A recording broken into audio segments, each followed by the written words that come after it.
tax laws from the Bush era took the estate tax down to 0% for 2010. Now in the Obama era, the tax is scheduled to come back to a top rate of 55%.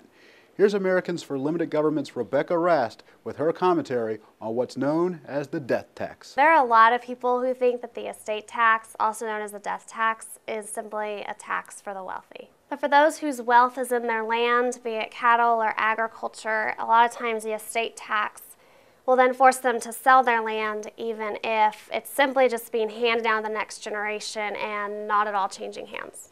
Take the case of Elizabeth Marshall Mabee, whose family has owned a ranch in Humboldt County in California since the 1880s. When Mabee's grandmother passed in 2005, she inherited the ranch and an IRS death tax bill of more than $2 million. Mabee is now faced with the realization that she is going to have to sell parts, if not all of her land, just to pay the government.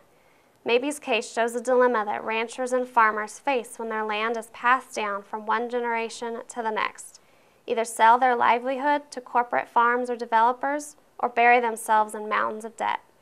In 2010, farmers and ranchers did not have to worry about the death tax as it was eliminated, but it is scheduled to go back to a 55% rate for every dollar in an estate above $1 million starting January 1st, 2011.